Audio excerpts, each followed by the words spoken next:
Namaskar friends, my name is Shushmit Mukherjee. You can also call me Aditya. I'm a SEBI registered research analyst and today we are going to talk about the much awaited Zomato IPO. Yes, Zomato is a service which is highly popular and many of us use it on a regular basis. Naturally, the curiosity for the same is quite high. Now the question is, should you invest in this IPO? Let's explore. Watch this video till the end and look at all the vital details carefully. Zomato is a leading food delivery and allied services company. In India, there is a duopoly in this segment, and one of those companies which comprise this duopoly is Zomato, with a market share which is estimated to be about 45 to 50%. The company has grown very fast in the last few years, and surely it has been a disruptive agent and a top player in its segment. Where does Zomato's revenues come from? Obviously, they earn from food delivery. They earn commissions from restaurants and charge delivery fees from customers, both of which are inbuilt. Also, they are a leading restaurant listing and reviewing portal in India. Currently, there are 3.5 lakh restaurants listed in the Zomato portal. Apart from these two, there is also Zomato Pro and Zomato Hyperpure. Zomato Pro is a premium service which helps customers get dining bookings in restaurants and flat discounts. There are estimated 14 lakh subscribers in this vertical. Lastly, Zomato Hyperpure procures raw materials for restaurants and it is also a significant revenue stream for Zomato. Now, let us talk about the management. Zomato is promoted by InfoEdge, a company which has been a top-ranking and pioneering force in online listing and search industry for decades now.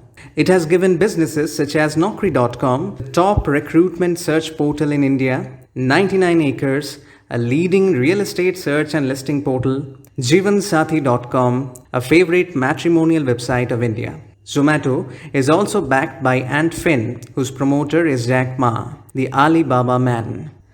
Let's talk about the numbers now. If we look at the revenue growth, then from financial year 2018 till financial year 2020, the company has grown more than 5 times, from 487 crores to 2742 crores. This is surely a disruptive pace. The company's financial costs are decreasing day by day. In the last reported segment, the company's loans were just around 4% of the revenue.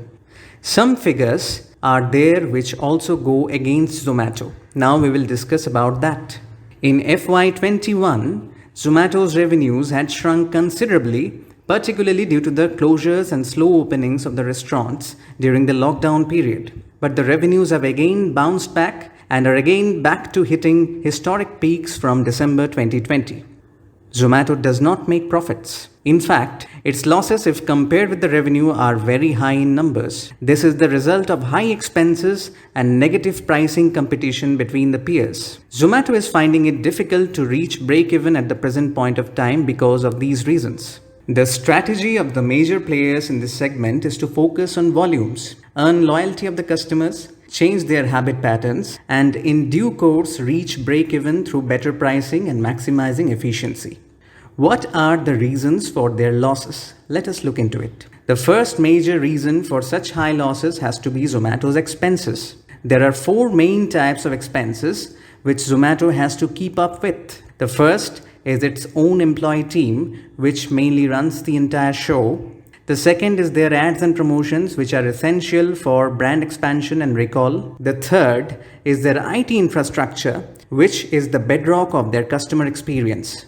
And the fourth is the entire delivery network. Zomato had almost 2 lakh delivery personnel and their per day per head cost can be somewhere around 400 rupees. And as their order volume reaches its peak, their costs are bound to rise, as a single delivery person can only deliver 8 to 10 orders per day on an average. These expenses are more or less indispensable as the company cannot afford to compromise on them or else the business can suffer.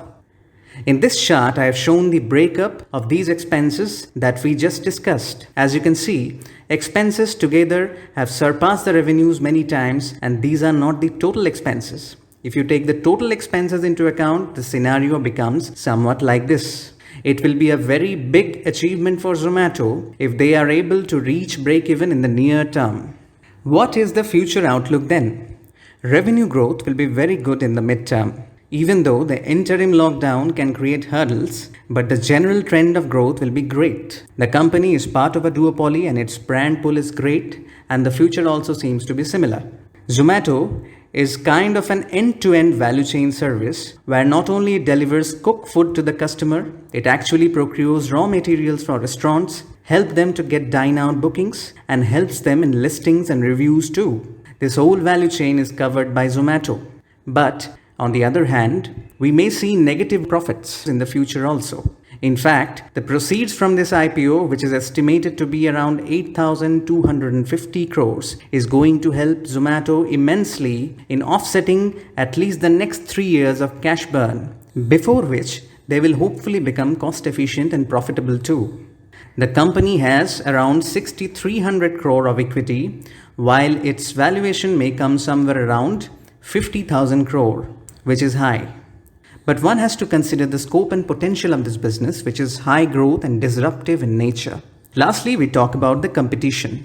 As we may know, Zomato has a neck-to-neck competition with its peer Swiggy, which is the other half of this duopoly that we are talking about. Together, they are catering to 90% of the market and have almost similar shares. Both are growing at breakneck speed and both are getting great valuations in the investment fraternity. But both have not seen face of profit yet. They are competing for market volumes and supremacy. Apart from Swiggy, there are two other competitors, Foodpanda and Amazon. Amazon Food is now delivering across 62 pin codes in Bangalore, and there are no points for guessing that its plans are to scale up further. Foodpanda is also growing fast and delivering food across multiple cities.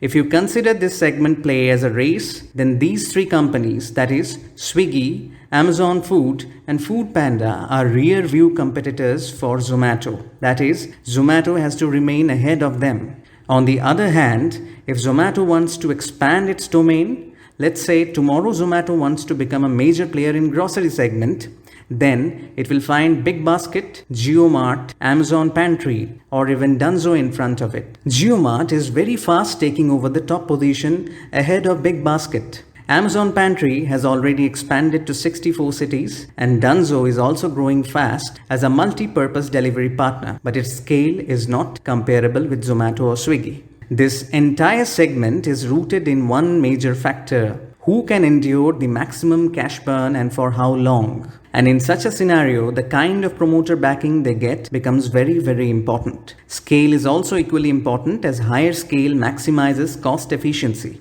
Zomato may receive 8,250 crores from this IPO, which will give it an edge in terms of its standing cash burn for at least the next 3 years, which is a very important advantage. We have to focus only on two factors here. One is whether the company's losses are coming down or profits are being made, and second is whether the promoters are hanging on to it without excessively diluting their stakes. If these two factors go well, the company will do extremely well in terms of market value growth too. I would say invest cautiously. If you want to expose more than what you believe is a small amount, then analyze before doing so. This IPO definitely can be a very popular play in the markets and give short-term gains too. But if the market sentiments reverse in the near term, that will harm the market value of this IPO. The promoters have again and again proven their excellence and pioneered their segments. They are the leader in most of the segments that they have touched. This is a really significant point of comfort. Thank you so much for watching this analysis. I am a SEBI registered research analyst. You can find all the details and contact coordinates in the below description. Till then, stay happy, stay safe, and take care of yourself and your loved ones. Thank you.